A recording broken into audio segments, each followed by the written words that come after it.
السلام عليكم ورحمة الله وبركاته. إن الحمد لله نحمده ونستعينه ونستغفره ونعوذ بالله من شرور أنفسنا ومن سيئات أعمالنا. من يهده الله فلا مضل له ومن يضلله فلا هادي له، وأشهد أن لا إله إلا الله وحده لا شريك له، وأشهد أن محمدا عبده ورسوله. يا أيها الذين آمنوا اتقوا الله حق تقاته ولا تموتن إلا وأنتم مسلمون. يا أيها الناس اتقوا ربكم الذي خلقكم من نفس واحدة وخلق منها زوجها وبث منهما رجالا كثيرا ونساء، واتقوا الله الذي تساءلون به والأرحام إن الله كان عليكم رقيبا. يا أيها الذين آمنوا اتقوا الله وقولوا قولا سديدا يصلح لكم أعمالكم ويغفر لكم ذنوبكم، ومن يطع الله ورسوله فقد فاز فوزا عظيما. أما بعد، فأعوذ بالله من الشيطان الرجيم. بسم الله الرحمن الرحيم. لا ينهاكم الله عن الذين لم يقاتلوكم في الدين ولم يخرجوكم من دياركم أن تبروكم وتقسطوا إليهم إن الله يحب المقسطين. إنما ينهاكم الله عن الذين قاتلوكم في الدين وأخرجوكم من دياركم وظاهروا على إخراجكم أن تولوهم ومن يتولهم فأولئك هم الظالمون. رب اشرح لي صدري ويسر لي أمري واحلل عقدة من لساني يفقهوا قولي. رب زدني علما. آمين.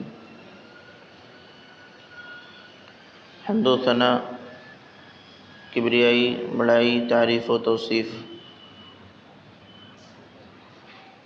سب کچھ اکیلے اللہ رب العالمین کے لیے لائق و زیبا۔ اللہ کی رحمتیں اور برکتیں نازل ہوں انبیاء کرام پر، خصوصاً آخری نبی جناب محمد رسول اللہ صلی اللہ علیہ وسلم پر، صحابہ کرام پر اور قیامت تک آنے والے مومنین پر۔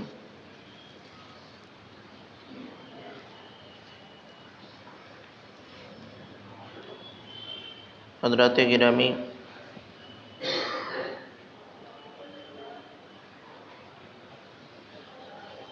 کوئی بھی سوسائٹی، کوئی بھی معاشرہ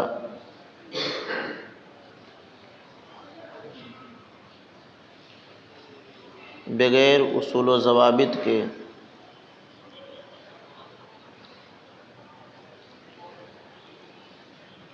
قائم نہیں رہ سکتی۔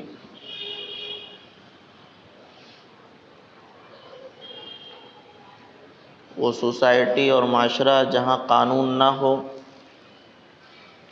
کوئی اصول اور ضابطہ نہ ہو، تو وہاں اتنا بول دیا جاتا ہے یہاں جنگل راج۔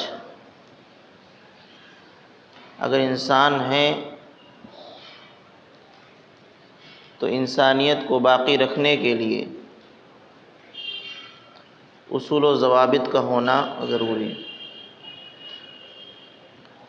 اللہ کے نبی صلی اللہ علیہ وسلم مدینہ طیبہ پہنچنے کے بعد ایک اسلامی معاشرہ کی تشکیل آپ کے ہاتھوں سے ہو رہی تھی،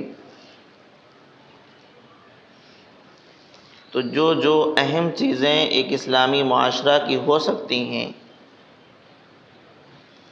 اللہ کے نبی صلی اللہ علیہ وسلم نے اس کو نافذ کرنے کی کوشش کی۔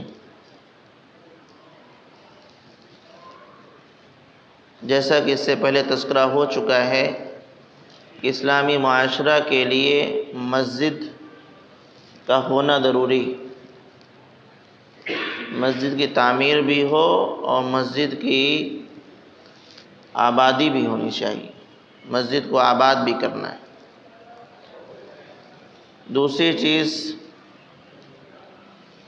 اخوت و بھائی چارگی، کہ مومنین آپس میں ایک دوسرے کے بھائی ہو جائیں، اور جس طریقے سے ایک بھائی کو اپنے سگے بھائی کی فکر ہوتی ہے، ویسے ہی ایک مسلمان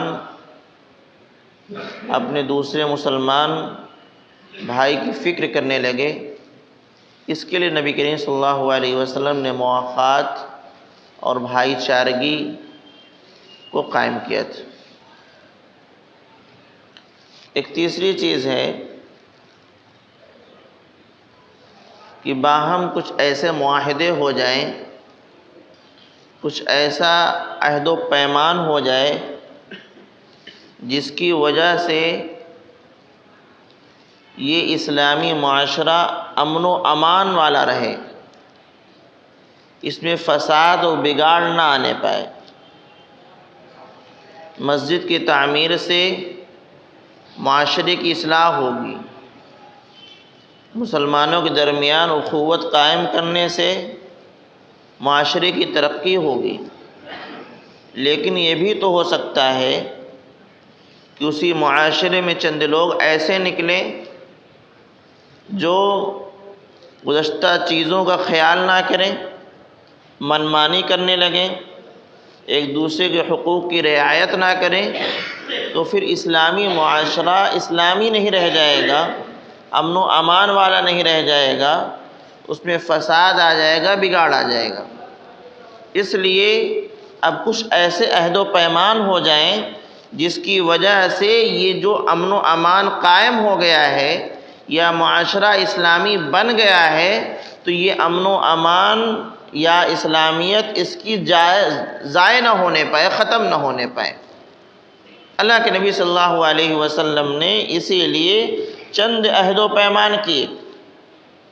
آپ اس کو قانون کہہ سکتے ہیں، اصول و ضابطہ کہہ سکتے ہیں، دستور کہہ سکتے ہیں، اور یہ بھی کہہ سکتے ہیں داخلی اور خارجی پالیسی کیا تھی اللہ کے نبی صلی اللہ علیہ وسلم کے اس موقع پر۔ آپ نے جو معاہدہ کیا، جو عہد و پیمان کیا، وہ 4 قسم کے معاہدے تھے۔ ایک باہم مسلمانوں کے درمیان معاہدہ کہ تم ان باتوں کا لحاظ رکھنا۔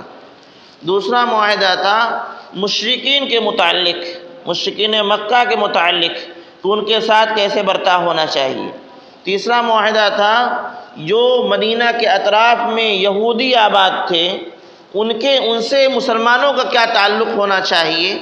اور ایک چوتھا معاہدہ تھا جو عام معاہدہ تھا جس میں سب کے سب شامل تھے۔ تو اس طرح دیکھیے تو اللہ کے نبی صلی اللہ علیہ وسلم نے داخلی اندرونی پالیسی بھی بنائی، اندرونی قانون بھی بنایا، اندر اپنے معاشرے کے لیے بھی اصول و ضابطے بنائے، اور اس کے علاوہ مدینہ سے باہر جس کو آپ خارجی پالیسی کہہ سکتے ہیں، دوسرے قوموں کے ساتھ، دوسرے لوگوں کے ساتھ ہمارا مسلمانوں کا کیا تعلق ہونا چاہیے، اس کو بھی نبی کریم صلی اللہ علیہ وسلم نے قائم فرمایا اور اس کا بھی عہد و پیمان ان سے لیا۔ جہاں تک خارجی پالیسی کی بات ہے، غیر مسلمانوں کے تعلق سے مسلمانوں کا جو موقف ہونا چاہیے، سورہ ممتحنہ کے اندر اللہ رب العالمین نے اس کو 2 آیت کریمہ میں واضح فرمایا۔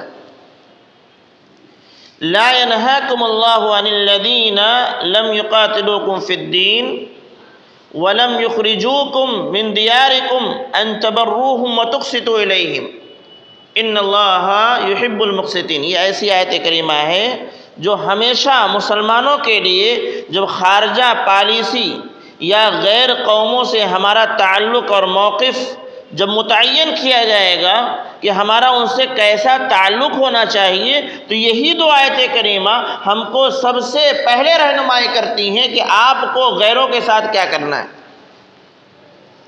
اللہ رب العالمین نے فرمایا کہ جب اللہ رب العالمین منع نہیں کرتا تم کو ایسے لوگوں کے ساتھ نیکی کرنے سے، انصاف کرنے سے جن لوگوں نے تم سے دین کے معاملے میں جھگڑا نہیں کیا، اسلام کے خلاف تم سے لڑائی نہیں کی،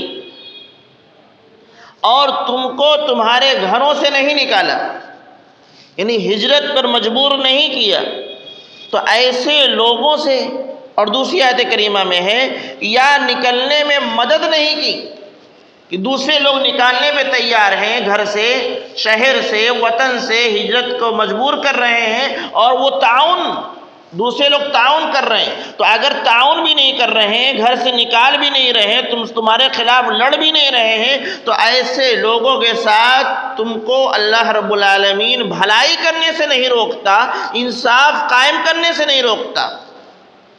پتہ یہ چلا کہ اب کوئی بھی قوم ہو، مسلمانوں کے علاوہ ہندو مذہب کے ماننے والے ہوں، بدھسٹ ہوں، عیسائی ہوں، یہودی ہوں، سکھ ہوں، یا کوئی بھی مذہب کا ہے، اگر وہ ہم سے اسلام کے بارے میں نہیں جھگڑتا، لڑائی نہیں کرتا، اور ہمیں ستاتا نہیں کہ ہم اپنے گھر سے نکلنے پر مجبور ہو جائیں، تو اس کے ساتھ اللہ رب العالمین منع نہیں کرتا کہ بھلائی کرو، یعنی اس کے ساتھ بھلائی کا معاملہ ہونا چاہیے، انصاف کا معاملہ ہونا چاہیے۔ ان اللہ یحب المقسطین، اللہ رب العالمین انصاف کرنے والوں سے محبت کرتا ہے۔ اور اسی کے فوراً بعد ایک آیت کریمہ اللہ رب العالمین نے یہ نازل فرمائی کہ انما ینہاکم اللہ عن الذین قاتلوکم فی الدین واخرجوکم من دیارکم وظاہروا علی اخراجکم ان تولوہم۔ ہاں، کہ اللہ تعالیٰ تم کو منع فرماتا ہے ایسے لوگوں سے دوستی کرنے کے لیے۔ اللہ رب العالمین منع فرماتا ہے کہ ایسے لوگوں سے دوستی نہ کرو۔ کون لوگ؟ جن لوگوں نے تم سے دین کے معاملے میں جھگڑا کیا ہو، دین کے خلاف تم سے لڑا ہو، اسلام کے خلاف وہ لڑے ہوں، تو ان سے دوستی مت کرنا۔ یا پھر تم کو تمہارے گھروں سے نکال دیا ہو، تم کو تمہارے گھروں سے نکال دیا ہو، ہجرت کرنے پر مجبور کر دیا ہو، او ظاہروا علی اخراجکم، یا تم کو نکالنے میں، ہجرت کروانے میں انہوں نے کسی کی مدد کی ہو۔ اگر ایسا کیے ہیں، ایسے لوگ ہیں جو یا تو اسلام کے خلاف لڑنے والے ہیں، یا تم کو ہجرت پر مجبور کرنے والے ہیں، یا ہجرت پر نکالنے والوں کی مدد کرنے والے ہیں، تو ایسے لوگوں سے اللہ منع فرماتا ہے کہ دوستی مت کرنا۔ ممانعت کس بات کی؟ دوستی مت کرنا۔ انصاف کیا جائے گا، ان کے ساتھ خیر خواہی کا معاملہ بھی کیا جائے گا، لیکن دوستی نہیں کیا جائے گا۔ اور جو دوستی کرے گا، اللہ فرماتا فَأُولَٰئِكَ هُمُ الظَّالِمُونَ، یہی وہ لوگ ہیں جو حقیقی معنوں میں ظالم ہیں۔ یہ دو آیت کریمہ خارجی پالیسی یا غیر قوموں کے ساتھ ہمارا کیا تعلق ہونا چاہیے، یہی واضح کر دیتی ہے کہ ہم کو غیر مسلموں کے ساتھ کیسا برتاؤ کرنا چاہیے۔ اسی آیات کے پیش نظر اللہ کے نبی جناب محمد رسول اللہ صلی اللہ علیہ وسلم نے اس دور میں جو بھی قومیں مسلمانوں کے علاوہ تھیں، یہودی تھے یا کفار مکہ تھے، سب کے خلاف جو بھی تجویز پاس کی، جو بھی معاہدہ طے کیا، وہ انہی دونوں آیات کی روشنی میں تھا۔ چنانچہ قریشیوں کے بارے میں سخت حکم تھا کہ ان کو کوئی پناہ نہ دے، ان کی کوئی مدد نہ کرے، جو ان کی مدد کرے گا اس کے خلاف لڑائی کی جائے گی۔ کیوں؟ یہ وہ لوگ تھے جنہوں نے اسلام کے خلاف مسلمانوں سے لڑائی کی تھی، مسلمانوں کو ستایا تھا، مسلمانوں پر ظلم و ستم کر کے ان کو ہجرت پر مجبور کیا تھا۔ تو اللہ کے نبی صلی اللہ علیہ وسلم نے اسی آیت کریمہ کے پیش نظر ان کے لیے یہ عہد و پیمان کروایا کہ قریشی جو کفار مکہ ہیں، ان کے ساتھ خیر کا معاملہ یا ان کے ساتھ دوستی کا معاملہ نہیں ہوگا، ان کو کوئی پناہ نہیں دے سکتا، ان کو کوئی اپنے یہاں ٹھہرا نہیں سکتا، ان کے مال اپنے یہاں حفاظت طور پر رکھ نہیں سکتا۔ یہ اللہ کے نبی صلی اللہ علیہ وسلم نے تمام لوگوں میں اعلان کرایا۔ اور اگر کوئی مدد کرتا ہے ان کی، تو یہ جان لیں کہ پھر اس کے خلاف لڑائی کی جائے گی۔ اور ایک بات یہ بھی تھی کہ اگر کفار مکہ چاہیں، صلح کرنا چاہیں، تو صلح کرنے کی اجازت ہے، یعنی ان کے ساتھ ایسا معاملہ کیا جائے گا، لیکن اس کے باوجود اگر وہ صلح پر آمادہ ہو جائیں اور یہ چاہیں کہ مل جل کے رہنا چاہیں، تو صلح کرنے کو تیار ہے۔ اور ایسا موقع آیا کہ 6 سال تک اللہ کے نبی صلی اللہ علیہ وسلم اور کفار مکہ کے درمیان معاملہ چلتا رہا، مخالفت کا معاملہ چلتا رہا، لیکن جب انہوں نے صلح کا پیغام بھیجا تو اللہ کے نبی صلی اللہ علیہ وسلم نے صلح کیا، صلح حدیبیہ جس کو کہا جاتا ہے۔ اس کے برخلاف یہودی تھے، آباد تھے وہاں پر، ان کے ساتھ نبی کریم صلی اللہ علیہ وسلم نے جو معاہدہ کیا وہ یہ تھا کہ یہ مسلمانوں کے ساتھ رہتے ہیں تو مل جل کے رہیں گے، ایک دوسرے کا تعاون کریں گے، ایک دوسرے کی مدد کریں گے۔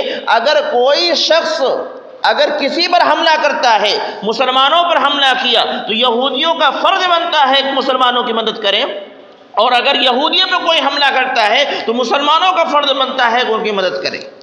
کیوں؟ کیونکہ یہ وہ لوگ تھے جنہوں نے مسلمانوں کے خلاف لڑائی نہیں کی تھی، انہوں نے مسلمانوں کو ستایا نہیں تھا، انہوں نے مسلمانوں کو مکہ سے نکلوانے میں مدد نہیں کی تھی۔ اس بنیاد پر نبی کریم صلی اللہ علیہ وسلم نے ان کے ساتھ یہ معاملہ کیا کہ یہ برابر احسان کے مستحق ہیں، ان کے ساتھ نرمی کا برتاؤ کیا جائے گا، مدد کا برتاؤ کیا جائے گا، مل جل کے رہنے کا سلوک کا برتاؤ کیا جائے گا۔ چنانچہ اسی آیت کریمہ کی روشنی میں ان کے ساتھ یہ معاملہ کیا گیا، اور ہمیشہ جب بھی موقع آیا مسلمان ان کے لیے کھڑے ہوئے اور وہ ان کے لیے کھڑے ہوئے، لیکن بعض مواقع پر یہودیوں نے خود جو ہے اللہ کے نبی صلی اللہ علیہ وسلم کے اس عہد و پیمان کو توڑا، اور جب توڑا پھر نبی کریم صلی اللہ علیہ وسلم نے چونکہ یہی عہد تھا تو اس کے بعد ان سے انتقام بھی لیا۔ یہ بھی ایک پیمان تھا کہ لڑائی جب ہوگی تو ایک دوسرے کا ساتھ بھی دینا ہے، اگر غیر قوم مدینہ پر حملہ کرے سب کو اکٹھا ہو جانا ہے، اور سب کوئی اس میں خرچ کریں گے، یہ بھی اپنا مال لگائیں گے، وہ بھی اپنا مال لگائیں گے۔ یہ تمام معاہدے تھے جو نبی کریم صلی اللہ علیہ وسلم نے خارجہ پالیسی کے طور پر اپنایا تھا۔ لیکن میں آج کے اس درس میں جس پر زیادہ توجہ دینا چاہتا ہوں وہ یہ ہے کہ اللہ کے نبی صلی اللہ علیہ وسلم نے خاص مسلمانوں کے درمیان کون سا معاہدہ کرایا تھا جس کی اشد ضرورت ہے۔ وہ مسلمان تھے، وہ ایک کلمہ پڑھنے والے، ایک کتاب کو ماننے والے، ایک رسول کو ماننے والے، ایک اللہ کو ماننے والے، ایک اللہ کی عبادت کرنے والے، ان تمام کے باوجود نبی کریم صلی اللہ علیہ وسلم نے ان سے معاہدہ لیا، عہد و پیمان لیا، اور اسی چیز کی، انہی چیزوں کی، انہی اصول و ضوابط کی ہمیں بھی ضرورت ہے اپنے معاشرے کے اندر، اس کو آج ہمیں بھی نافذ کرنے کی ضرورت ہے۔ سب سے پہلی چیز اللہ کے نبی صلی اللہ علیہ وسلم نے فرمایا کہ مومنین کوئی بھی ہوں، چاہے یثرب یا مدینہ سے تعلق رکھنے والے ہوں، اور چاہے قریش مکہ سے تعلق رکھنے والے ہوں، اور یا اس کے علاوہ کہیں اور کے ہوں، اگر وہ مسلمان ہیں تو ایک امت ہیں، ایک جماعت ہے، ایک گروہ ہے، ایک امت ہے۔ اللہ کے نبی صلی اللہ علیہ وسلم نے ان کو اس طریقے سے جوڑا کہ تم کہیں کی بھی ہو جاؤ لیکن تمہارا منہج ایک ہے، تمہارا مذہب ایک ہے، تمہارا اسلام دین ایک ہے، تو تم ایک امت ہو، لہذا اس اعتبار سے ایک دوسرے کے قریب ہو جاؤ۔ امت ہے کیا؟ امت ایک منہج پر چلنے والوں کو امت کہا جاتا ہے۔ اگر ہزاروں لوگ ہیں، سب کا ایک ہی منہج ہے، ایک ہی اصول و ضابطہ ہے، تو اس کو کہا جائے گا کہ یہ ایک امت ہے، چاہے 1000 لوگ ہوں اور چاہے تو 2 لوگ ہوں، 4 لوگ ہوں یا ایک ہی ہو۔ اگر اس زمانے میں صرف ایک آدمی ہے، اس کا ایک منہج ہے، اس منہج پر کوئی اور نہیں چلتا، تنہا وہ چلنے والا ہے، تو یہ جان لیجیے وہ اکیلا امت ہے۔ ہم سمجھتے ہیں امت کا مطلب گروہ، ہم یہ سمجھتے ہیں کہ امت کا مطلب گروہ ہو، جماعت ہو، تعداد ہو، تب امت نہیں۔ یہاں امت تعداد کے اعتبار سے نہیں، یہاں امت جو ہوتی ہے وہ منہج کے اعتبار سے، اصول کے اعتبار سے یا دین کے اعتبار سے۔ اگر ایک دین کو ایک آدمی ماننے والا ہے تو وہ اکیلا امت کہلائے گا۔ دلیل اللہ رب العالمین نے قرآن حکیم میں ابراہیم علیہ السلام کے متعلق فرمایا ان ابراہیم کان امتا قانتا للہ حنیفا ولم یکن من المشرکین۔ ابراہیم علیہ السلام کان امتا، وہ ایک امت تھے، اکیلے تھے۔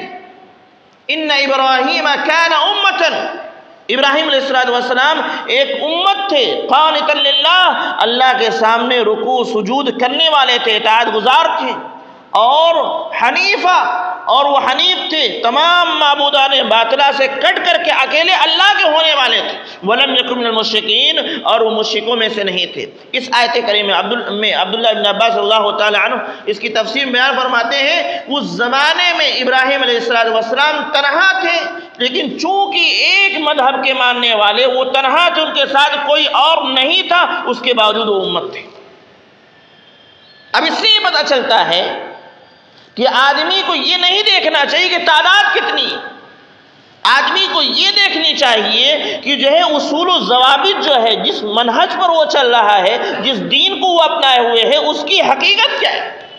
اگر وہ دین سچا ہے، وہ منہج صحیح ہے، اصول و ضوابط کھرے ہیں، تو یہ مان لیں کہ تنہا ہونے کے باوجود ایک امت کی حیثیت رکھتا ہے، جیسا کہ ابراہیم علیہ السلام کا معاملہ ہے۔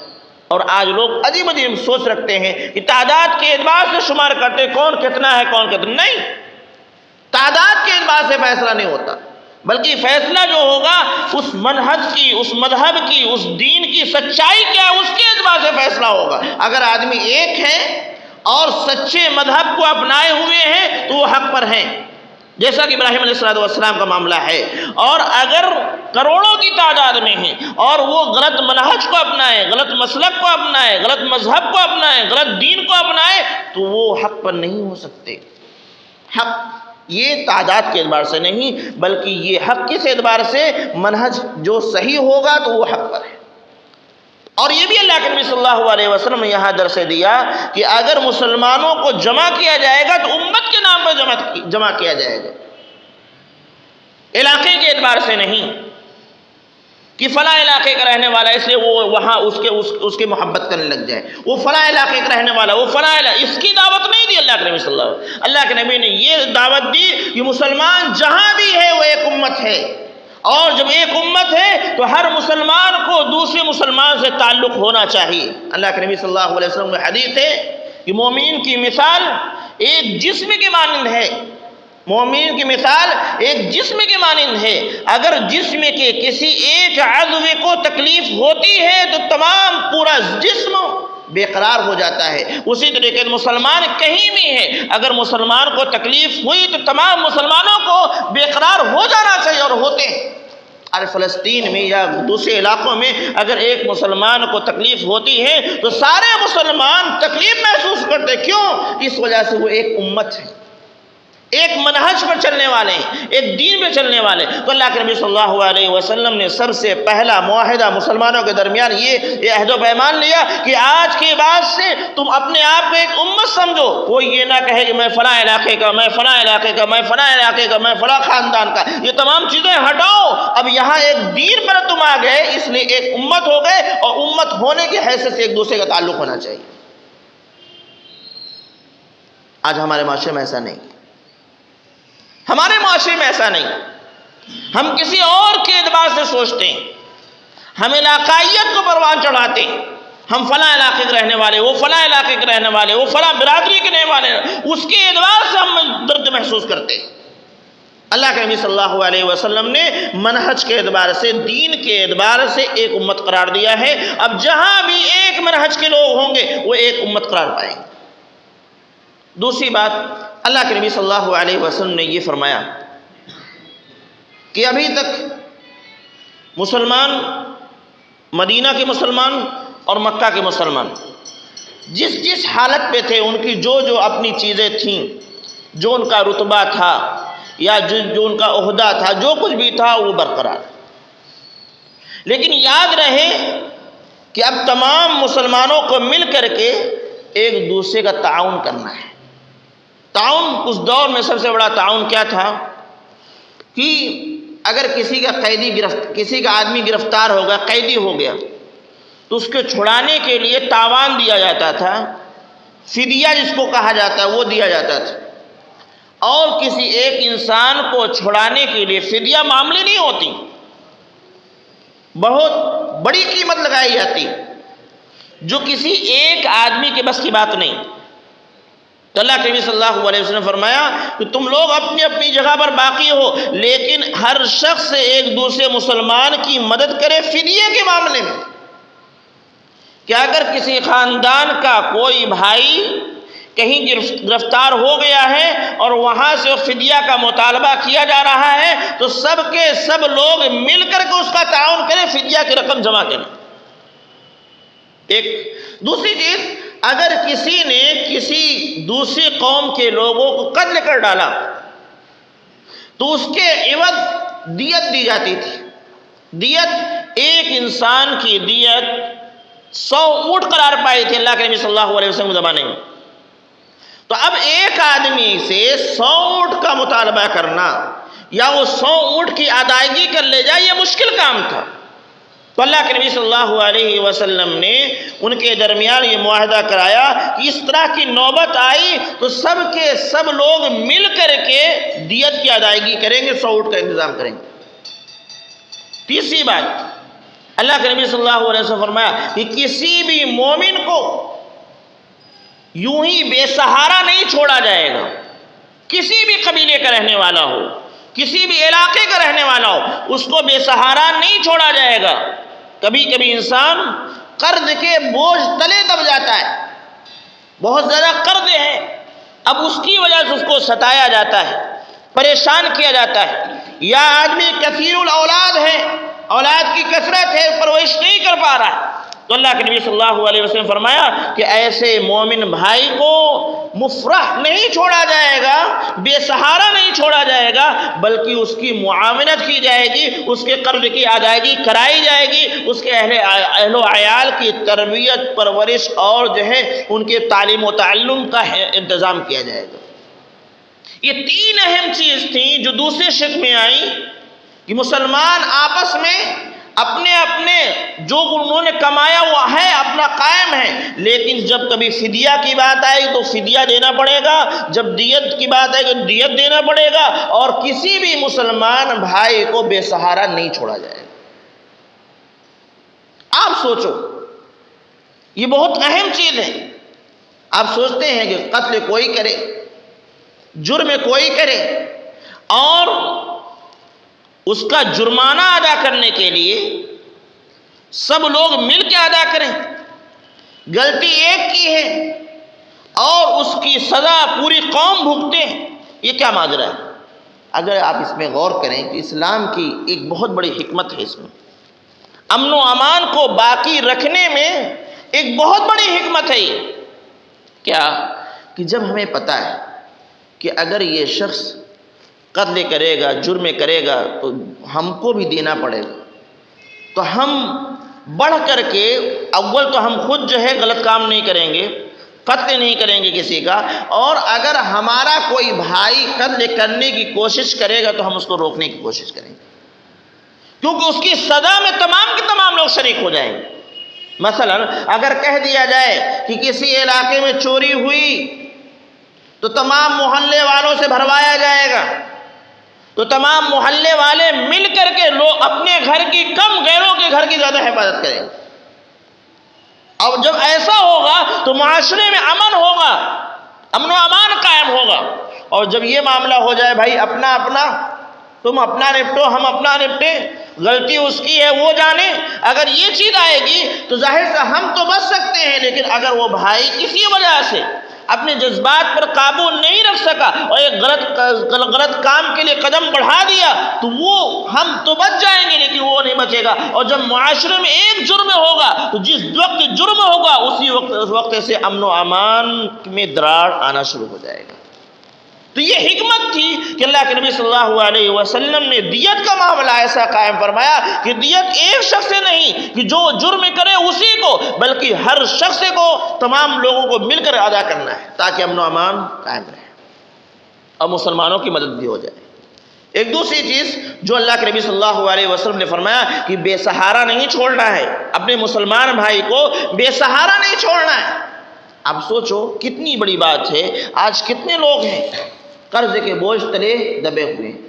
اگر کبھی کہا جائے کہ بھائی چند لوگ مل کر کے اس قرض کے بوجھ کو ہلکا کر دو، ختم کر دو، تو لوگوں کو یہ عجیب سی بات معلوم ہوتی ہے، بھائی لیا وہ کھایا وہ خرچ وہ کیا، بھرے ہم نہیں. یہ حکمت ہے کہ اپنے مسلمان بھائی کی معاونت کرو اور اس کا جتنا بڑا اجر ملے گا. ظاہر سے ایک آدمی اگر مقروض ہے تو دوسرا آدمی اس سے مطالبہ کرے گا، گالی گلوچ کرے گا، مار پیٹ کرے گا. جب یہ تمام صورت حال پیدا ہوگی تو معاشرے میں امن و امان نہیں رہے گا.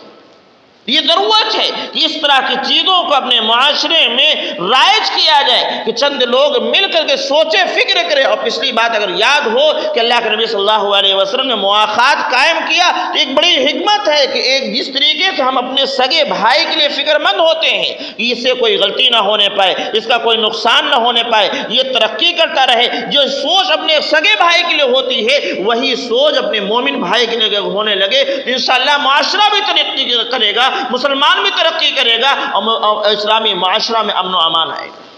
اس کی ضرورت ہے. لیکن ہم اپنے سگے بھائی کے لیے تو سوچتے ہیں لیکن اپنی جو امت ہے امت کے متعلق ہماری سوچ نہیں. دعوے بہت ہیں تو اس طرح کی چیزیں بھی ہونی چاہیے کہ کوئی مدد کا ضرورت مند ہے اس کی مدد کی جائے، کوئی بیمار ہے جو اس کی عیادت کی جائے، کوئی بیمار ہے اس کی مدد کر کے اس کا علاج کرایا جائے. اسی طریقے سے کوئی جو ہے اہل و عیال کی کثرت ہے ان کی پرورش نہیں کر پا رہا ہے ان کی مدد کی جائے. کوئی مقروض ہے قرض کی ادائیگی میں ان کی مدد کی جائے. آپ پورا نہیں کر سکتے نہ کرو، لیکن جتنا کر سکتے ہو اتنا تو کرو. آپ 100 روپیہ کر سکتے ہو، 200 کر سکتے ہو، 10 روپیہ کر سکتے ہو، جو اللہ نے آپ کو دیا اس اعتبار سے تو کر سکتے ہو. تو بہر اللہ کے نبی صلی اللہ علیہ وسلم نے یہ دوسرا ان سے معاہدہ دیا کہ اس طرح سے ہونا چاہیے. ایک تیسرا معاہدہ اللہ کے نبی صلی اللہ علیہ وسلم نے یہ لیا کہ اگر مسلمانوں میں سے کوئی مومن آدمی بغاوت کر دے، غلط راستے پہ چل پڑے، اللہ اس کے رسول کی بات کو نہ مانے یا جو اصول و ضوابط بنایا اس کی پیروی نہ کرے، اس کو نہ برتے، تو ایسے شخص کے خلاف پورے مسلمانوں کو اکٹھا ہونا پڑے گا اور اس کو سمجھایا جائے گا، بجھایا جائے گا، مل بیٹھ کر کے حل کرایا جائے گا. اگر نہ مانے، لڑنے پر آمادہ ہو تو اس سے لڑائی بھی کی جائے. اور اللہ کے نبی نے فرمایا آخری جملہ تھا وہ اس میں وہ یہ کہ اگر وہ باغی شخص، وہ بغاوت کرنے والا، وہ نافرمانی کرنے والا اگرچہ خود اپنی ہی اولاد ہو پھر بھی اس کے اگر وہ بغاوت کیا تو اس کے خلاف اٹھ کھڑا ہونا ہے. یہ قرآن کا ایک اسلوب ہے، اسلام کی ایک تعلیم ہے. یہاں اقربا پروری نہیں چلے گی، قرابت داری نہیں چلے گی، یہاں اسلام چلے گا. تمام چیزوں پر مقدم اسلام ہوگا، دین ہوگا، اس کے اعتبار سے فیصلہ ہوگا، قرابت داری کا لحاظ نہیں کیا جائے گا. اللہ رب العالمین نے قرآن حکیم میں یہی بات فرمائی وَإِن طَائِفَتَانِ مِنَ الْمُؤْمِنِينَ اقْتَتَلُوا فَأَصْلِحُوا بَيْنَهُمَا فَإِن بَغَتْ إِحْدَاهُمَا عَلَى الْأُخْرَى فَقَاتِلُوا الَّتِي تَبْغِي حَتَّى تَفِيءَ إِلَى أَمْرِ اللَّهِ فَإِن فَاءَتْ فَأَصْلِحُوا بَيْنَهُمَا بِالْعَدْلِ وَأَقْسِطُوا کہ مومنین کی دو گروہ اگر ٹکرا جائیں، لڑنے لگ جائیں تو ان کے درمیان جو ہے صلح کراؤ، ایک حل پیش کرو، صلح کرو. فَإِن بَغَتْ إِحْدَاهُمَا اگر ان میں سے کوئی ایک بغاوت کرے، سرکشی کرے، باتوں کو نہ مانے تو اس سے لڑائی کرو یہاں تک کہ وہ باز آ جائے، اور جب باز آ جائے تو اس کے درمیان پھر انصاف کے ساتھ فیصلہ کرو. یہ اسلام کی تعلیم ہے. یہ نہیں ہونا چاہیے اس نے ایسا کر دیا. دو لوگ لڑنے دو، ہمارے جو بھائی لڑنے دو، دو قومیں لڑنے دو. ہماری یہ سوچ نہیں ہونا چاہیے. فَأَصْلِحُوا بَيْنَهُمَا ان کے درمیان اصلاح کرے. اس کے بعد اگر کوئی سرکشی کر رہا ہے تو اس کے خلاف آواز اٹھانا ضروری ہے. ہم تو یہ سوچتے ہیں کہ ہم سے کیا مطلب ہے، ہم یہ سوچتے ہیں کہ ہم سے کیا مطلب، ان کا معاملہ ہے، ہم جان رہے وہ ظالم ہے اس کے باوجود اس کا ساتھ دے رہے ہیں. اگر ایسا ہے تو معاشرے میں امن و امان نہیں ہوگا. یہ اصول و ضوابط اللہ رب العالمین، اللہ کے نبی صلی اللہ علیہ وسلم نے امن و امان کو برقرار رکھنے کے لیے بنایا کہ کوئی غیر ہی صحیح یا کوئی اپنا ہی صحیح اگر بغاوت کیا تو سب کو مل کے اس کی دفاع کرنی. ایک چوتھی چیز اللہ کے نبی صلی اللہ علیہ وسلم نے بیان فرمایا کہ تمام مسلمانوں کا درجہ برابر ہے. ایمان لایا کسی بھی قوم کا ہو، کسی بھی قبیلے کا ہو، امیر ہو کہ غریب ہو، کوئی بھی ہو، تمام مسلمانوں کا درجہ برابر ہے. حتیٰ کہ اتنا برابر ہے، اس کو اتنا حق دیا گیا کہ اگر کوئی شخص، کوئی مومن شخص کسی غیر کو اپنے یہاں پناہ دے دے، ایک معمولی شخص ہے، مسلمان ہے، غلام ہے، اور وہ مسلمان آدمی ایک غیر مسلم کو جو دشمن تھا اپنے یہاں پناہ دے دیا تو اب اس کے پناہ دیے ہوئے کا اعتبار کیا جائے گا. یعنی تمام مسلمانوں کو ماننا پڑے گا کہ ہاں وہ پناہ دیا ہوا ہے، لہذا اس کو پھر کچھ نہیں کہا جائے گا.